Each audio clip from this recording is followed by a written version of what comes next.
Здравствуйте, уважаемые телезрители! В студии Арифа Кабба мы, как обычно, собрали для вас самые важные события, происходящие вокруг Абхазии. Все, что актуально и интересно, касается нас прямо или косвенно, или влияет на имидж республики. Итак, начнем.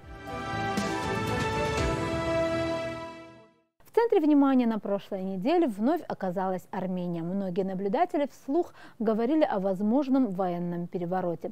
Ситуация и так довольно нестабильная после войны в Нагорном Карабахе и после резкого падения авторитета премьер-министра страны Никола Пашиняна обострилась еще и теми высказываниями, которые он сам же сделал на тему ракетных комплексов «Искандер». Дело в том, что когда экс-президент Армении Серж Саргсян заявил о том, что Армения могла бы использовать в войне осенью 2020 года имеющиеся у Еревана российские комплексы «Искандер», Пашинян отреагировал на это и заявил, что российские комплексы не взорвались или взорвались всего лишь на 10%. Таким образом, даже появился военно-политический анекдот об «Искандерах», которые взрываются на 10%. Анекдотом все это назвал президент Азербайджана Ильхам Алиев, а смеялись над этим в Министерстве обороны Армении. А Пашинян ответил на это увольнением заместителя генштаба Армении Тирана Хачатаряна, который, собственно, и смеялся. В ответ на это военные, в частности генштаб вооруженных сил Армении, потребовали уйти в отставку Пашиняна, обвинив его в неспособности управлять страной в кризисной ситуации. Таким образом, создалось противостояние военной верхушки и власти страны, что в принципе и является основой для любого классического военного переворота. Пашинян не преминул назвать это все попыткой военного переворота, прошелся маршем по Еревану, вышел на площадь республики в центре армянской столицы и заявил, что поручил военным заняться своими делами. С другой стороны, на площади Баграмяна в Ереване, воспользовавшись ситуацией, устроили акцию протеста и поддержки военным оппозиционные силы страны и противники премьера. Один из лидеров оппозиции Вазген Манукян поддержал военных и призвал оппонентов Пашиняна проводить бессрочные акции протеста возле здания парламента. С этой целью на проспекте Баграмяна были установлены палатки, а проезжая часть была огорожена мусорными баками. За ситуацией пристально следили как на Кавказе, так и за его пределами. Известно, что Госдеп США, например, призвал стороны к сдержанности и напомнил, что военные не должны вмешиваться во внутреннюю политику. Также состоялся телефонный разговор между Владимиром Путиным и Никола Пашиняном. Об этом сообщил официальный сайт Кремля. Говорилось, что стороны обсудили ситуацию в Армении. Путин высказался в пользу сохранения порядка и спокойствия в Армении, призвал все стороны к сдержанности и к урегулированию ситуации в рамках закона. А на сайте армянского премьера также отмечается, что Путин выразил поддержку законным властям Армении. Интересный анализ того, что все-таки происходит в Армении. Действительно ли это серьезные протестные акции на улицах и судьба премьер-министра предрешена, дается в интервью, которое взял корреспондент сайта «Эхо Кавказа» у ереванского журналиста Юрия Манвеляна. В целом Манвелян отмечает, что в Ереване все гораздо спокойнее, чем это представлено в СМИ и соцсетях. При этом не отрицает, что над премьер-министром нависли тучи, хотя, по мнению журналиста, главная угроза свершения или отставки исходит не от военных и не от оппозиции, а скорее от народа Армении, который пока еще не выходит на площади, но только потому, что все еще оплакивает свои потери в войне. Цитата. «Война – это фактор, который игнорируется средствами массовой информации. Но это то, что привело к тотальному трауру в Армении, который невозможно увидеть, если ты здесь не живешь. И все, что сейчас называется политическим процессом в Армении, никак не отражает этой ужасной трагедии». Манвелян задается вопросом, что будет с властью в Армении тогда, когда народ потихоньку отойдет от своих потерь и начнет злиться, во что это все выльется. И сам же отвечает, цитата, «Везде есть какой-то страх, что будет какой-то самосуд. Если все будет продолжаться так цинично, если действительно вот так будет игнорироваться такая гуманитарная катастрофа, которую сейчас называют проигрышем, а в 90-х называли победой, то может действительно случиться кровопролитие», говорит Манвелян, не между какими-то олигархами и какими-то там уже псевдореволюционерами, а просто обозленные люди начнут линчевать людей, которые годами их эксплуатировали, которые их посылали на смерть, которые сейчас опять борются за какую-то непонятную власть. Конец цитаты. О том, что происходит в соседней Армении и о том, как могут повлиять на регион в целом эти события, мы хотим поговорить с общественным деятелем Алхасом Тхагушевым. Алхас, здравствуйте. Алхас, мы хотели бы сегодня обсудить с вами несколько вопросов, в том числе и ситуацию, которая происходит сейчас в Армении, в Ереване. Там понятно, что была целая война, и после этого они считают себя проигравшей стороной, и все усложняется с тем, что как бы тучи сгущаются над премьером. И вот как, на ваш взгляд, все это может влиять на весь регион, на весь Южный Кавказ, на нас, может быть? Ну, явно какие-то сдвиги тектонические происходят. Понятное дело, что устоявшийся какой-то статус-кво был поломан, причем самым радикальным образом посредством итогов войны, боевых действий. И то, что там сейчас целые пласты пришли в движение, которые долгие годы оставались неизменными, это очевидно. И та инициатива, которая сегодня там обсуждается в Абхазии, я, насколько понимаю, парламент принял какое-то обращение, связанное с возобновлением железной дороги, это тоже отголоски этих процессов. Потому что там явно речь идет о разблокировании каких-то транспортных маршрутов, разной степени сложности, разного рода ситуации, связанные с железнодорожным сообщением между Турцией и Азербайджаном. Там, опять же, рядом и Иран и так далее. Я мало что, честно говоря, в этом понимаю, но понимаю, что то, что было, уже этого не будет. В этом смысле формат будет меняться. Меняться будет серьезным образом. В ближайший год-два мы увидим много всяких инициатив, услышим о них. Мы увидим, конечно, что-то связанное с противостоянием более глобального характера между Россией и Западом, так как Южный Кавказ является средоточием этих интересов, разных интересов, и эти большие игроки наверняка будут стараться гнуть какую-то свою линию, и в этом контексте нам придется, к сожалению, большому жить. Мне кажется, что сейчас по большей части контекст он такой конфронтационный, он в меньшей степени созидательный, глобально, если говорить. Поэтому все эти проявления, боюсь, что они будут, наверняка будет происходить что-то позитивное, но многие моменты, многие инициативы, они все же будут, в лучшем случае для нас иметь такой нейтральный характер носить. Но вы сами затронули вопрос Закавказской Транссиб, это железнодорожного такого сообщения, которое все планируется, все это тихо-тихо обсуждается, но когда вы говорите, что это невозможно, вы имеете в виду невозможно в форматах старых, как это было до 20-30 лет назад, это имеете в виду? Не, я не думаю, что что-то невозможно, что сейчас как раз окно возможностей какое-то открылось. Я просто говорю о том, что многие из них будут для нашей страны носить такой негативный характер. Поэтому я очень приветствую это обращение депутатов парламента нашего в таком ключе. Почему? Потому что мы должны сами предлагать повестку. Мы не должны ждать, что кто-то за нас, а обязательно кто-то за нас это будет делать, и уже, скорее всего, делает, что кто-то за нас что-то предложит, и мы потом реактивным образом, как обычно у нас последние годы принято было делать, мы будем реагировать на чьи-то инициативы. Почему бы нам самим не постараться это сделать и предложить что-то окружающему миру, каким-то нашим соседям, или большим игрокам, сказать: ребята, мы, в принципе, готовы на каких-то приемлемых для нас условиях, в этот процесс включиться. Я считаю, что это правильный подход. В любом случае мы будем принуждены этими вопросами заниматься. Но лучше, если первое слово будет за нами.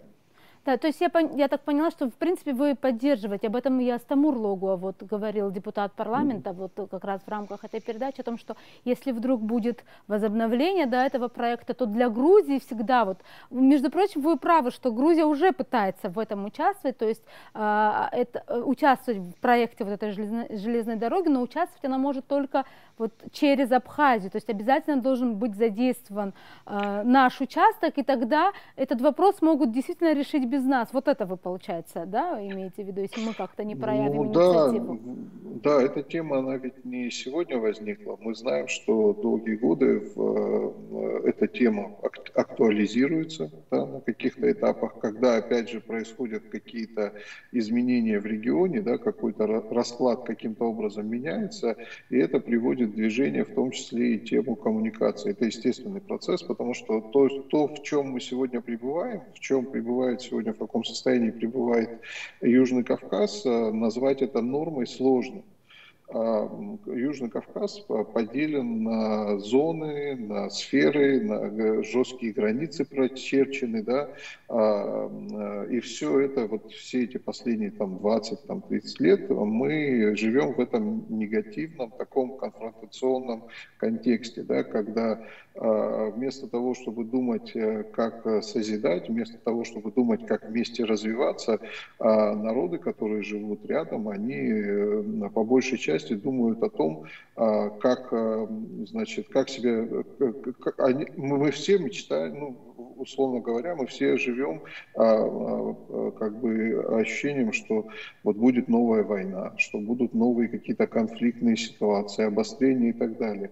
И это, конечно, не прибавляет оптимизма, это, конечно, заставляет огромные ресурсы тратить всем регионам Южного Кавказа, да, тратить там признанные они мировым сообществом, непризнанные, частично признанные, неважно. Все, кто здесь в этой каше варится, все вот занимаются вот таким, значит, милитаристскими такими приготовлениями, постоянно огромные какие-то бюджеты тратятся на это дело. А регион все же может нормально развиваться посредством вот, ну, какой-то кооперации. Весь мир для этого, вот для нас пример. Потому что невозможно развивать экономику в таких условиях, ну, полноценно развивать. Конечно, что-то происходит и у нас, и в Грузии, и там, в Армении и так далее. Но сказать, что это нормальная ситуация, сложно. И если такие коммуникации, вот коммуникационные проекты какие-то более глобального или более местного характера значения будут реализованы, мне кажется, всем будет от этого польза. И это больше нас как бы уведет от возможности там дальнейших конфронтаций. То есть любой проект, который предполагает кооперацию, мне кажется, нужно приветствовать. Это мое мнение. Я считаю, что это шаг в верном направлении. Да, но многие, кстати, не поддерживают это мнение. Вот как раз то, о чем вы говорили. Вот, например, я приведу пример.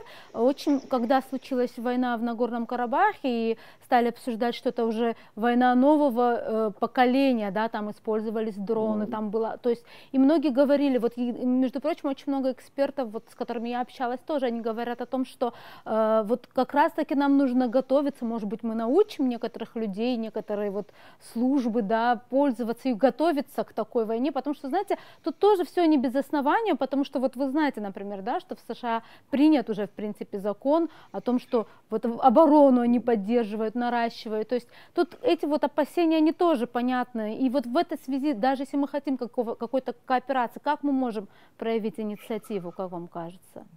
Ну, мне кажется, та парадигма, в которой мы существуем, это парадигма вот постоянного вот такого взвинчивания, да, конфронтации, и милитаристская риторика это, или какие-то там акты милитаристского характера, они ведь происходят не только со стороны Грузии там, или Соединенных Штатов. С нашей стороны, скажем, мы тоже сотрудничаем там с Российской Федерацией, это наш союзник стратегический, и точно так же заключаются подобные какие-то соглашения. Ну, то есть нужно понимать, что все играют в эту игру. И она нас неминуемо когда-нибудь приведет к новой войне. Нужно это понимать, нужно этому отдавать отчет. Конечно, вы правы, что новые технологии появляются, и с учетом опыта там, Нагорного Карабаха, там какие-нибудь военные, у них, наверное, работа такая, они должны эти вещи просчитывать. Но мне не нравится то, что мы всю повестку вот южнокавказскую как бы в значительной мере сводим именно к возможной конфронтации и нагнетанию ситуации и так далее. Я думаю, что в принципе от этого не выиграют, по большому счету, не выигрывают сегодня и не выиграют в будущем ни грузины, ни абхазы.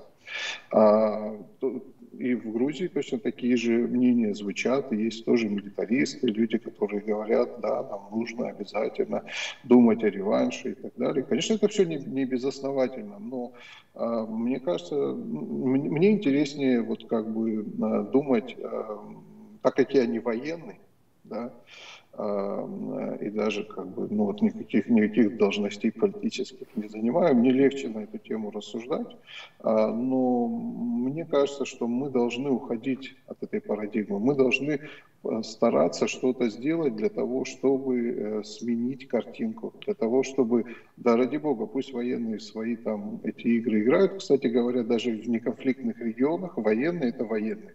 Какая-нибудь вполне себе благополучная страна, но военные, у них всегда там самолетики, танки и все такое прочее. Но они живут этим, они их этому обучали. Другой вопрос, хорошо ли это, когда все их навыки и весь этот потенциал будет использован. Кому от этого будет хорошо?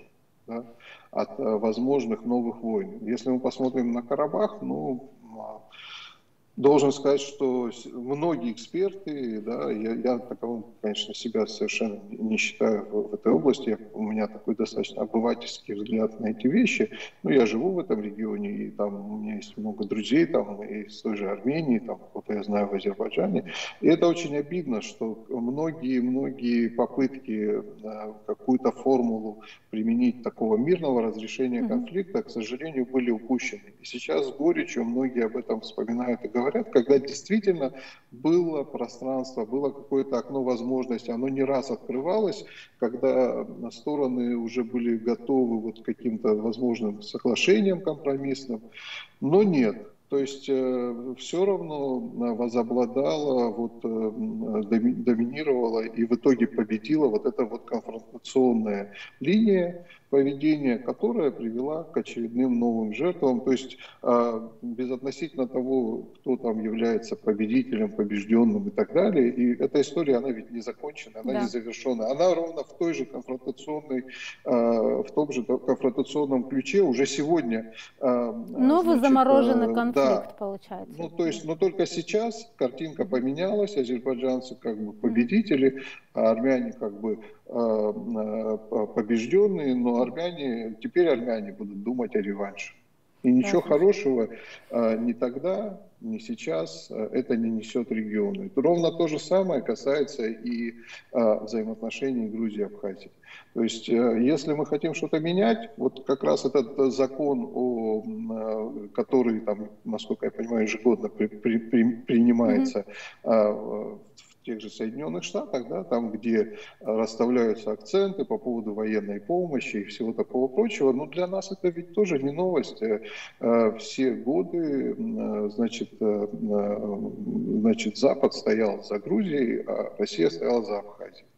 Да? Но давайте вспомним другие примеры. Например, скажем, горячей точкой такой конфликтной долгие годы была Северная Ирландия. И подпитывали, например, обе стороны, с одной стороны Ирландская республика, с другой стороны Великобритания. Да? И они подпитывали этот конфликт, они подбрасывали постоянно туда дров, и всегда политики найдут много слов, которые объяснят избирателям, почему нужно нагнетать ситуацию. То есть вообще дело политиков, они, к сожалению, да, это издержки демократии, что им нужно обязательно продавать что-то. и продать войну, и вот эту всю патриотическую риторику, ее очень легко. И на примере той же Грузии и Абхазии мы можем это явно видеть, как эта тема все больше и больше с годами приобретает такой спекулятивный характер. Но в той же Северной Ирландии смогли этот тренд как бы переломить. Они сменили парадигму, и вдруг оказалось, что эти большие игроки, которые стояли за общинами в Северной Ирландии, да, там вечное противостояние католиков и протестантов, ну, я думаю, что все мы помним, как там полыхало и как там совершались разные террористические акты. Да. И сколько жертв это имело, да, последствий и так далее. Вдруг эти большие игроки сказали: нет, хватит, давайте мы будем принуждать эти общины к миру, давайте мы вместе будем думать и делать все для того, чтобы выйти из этого бесконечного круга смерти, агрессии там, и конфронтации. Давайте сменим картинку. И они смогли это сделать, и сегодня там никто никого не взрывает, сегодня там идет живой, нормальный политический процесс, и о вот этих временах терактов вспоминают как о дурном сне.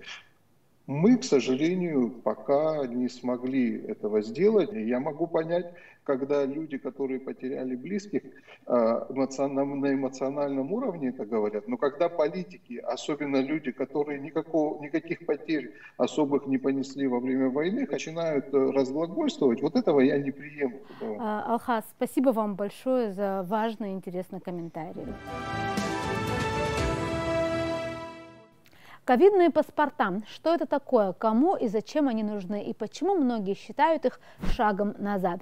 Интересная публикация на данную тему есть на сайте мультимедийного хаба «Спутник». Как известно, по темпам вакцинации на сегодняшний день Израиль занимает лидирующее положение в мире. Там успешно осуществили вакцинацию почти половины страны и ввели в оборот так называемый зеленый пропуск. Своеобразный паспорт, который говорит о том, что ты привит, а значит безопасен. И только при предъявлении пропуска ты можешь пойти на какое-то массовое мероприятие, например, на концерт. Эту идею сейчас активно обсуждают в Европе. Так, лидеры более 20 стран провели совещание онлайн и обсуждали возможности введения ковид-паспортов. Известно, что такие туристические страны, как Греция и Испания, ратуют за общий европейский сертификат для туристов. В любом случае, ковид-паспорт, как бы он ни выглядел, будет обозначать одно: человек сделал вакцинацию. Но всегда ли будет работать формула «привит, значит безопасен»? Этот вопрос становится особенно актуален в свете появления новых штаммов вируса. Как известно, уже появился британский штамм, южноафриканский и бразильский, и даже некий совершенно новый нью-йоркский штамм вируса. И хоть в последнее время показатели заболеваемости снизились, общие цифры заражения и смертности за весь период пандемии удручают. 111 миллионов зараженных, 2,5 миллиона летальных случаев. И потому вопросы безопасного передвижения людей все еще довольно остро стоят в повестке дня. И на данный момент инструментом обеспечения этого многие страны видят именно ковид-паспорта. При этом часто высказывается мнение о том, что ковид-паспорта угрожают правам человека. Как же быть тем, кому недоступно вакцинирование, или тем, кто не хочет вакцинироваться? Ведь получается, чтобы получить разрешение на легальное перемещение по миру, тебя должны обязать вакцинироваться. И это тоже противоречит правам и свободам человека, говорят многие. Так, канцлер Германии Ангела Меркель заявила, что введение ковид-паспортов не должно означать, что только его обладатели имеют право путешествовать. Словом, в Европе не спешат с внедрением этой системы и заявляют, что хотели бы все тщательнее обдумать. В публикации «Спутник» также отметили, что, например, в Лондонском Королевском научном обществе напоминают, что нужно позаботиться о защите персональных данных. Необходимо убедиться, что человек не потеряет работу без прививки, особенно если есть медицинские противопоказания или это противоречит личным или религиозным убеждениям. Хочется отметить и самое разное отношение к самой вакцинации в Европе. Так, во Франции доз вакцин остро не хватает. На данный момент привиты лишь 300 тысяч французов. В Германии ситуация обратная. Вакцина есть, но немцы не спешат прививаться. В США вакцинировали более 50 миллионов людей при огромных показателях смертности. Число погибших соразмерно с населением одного крупного города в Штатах. В заключение хочется сказать, что всякие ковид-паспорта или ковид-документы или зеленые пропуски станут актуальны и возможны для нас лишь тогда, когда начнется и пройдет стадия вакцинации. Пока же нам остается лишь внимательно наблюдать, как этот процесс происходит вокруг Абхазии. Это, пожалуй, все новости, на которых мы хотели бы сосредоточить на этой неделе ваше внимание. Мы будем продолжать держать руку на пульсе событий и отслеживать самые важные и интересные события вокруг Абхазии. До новых встреч в эфире.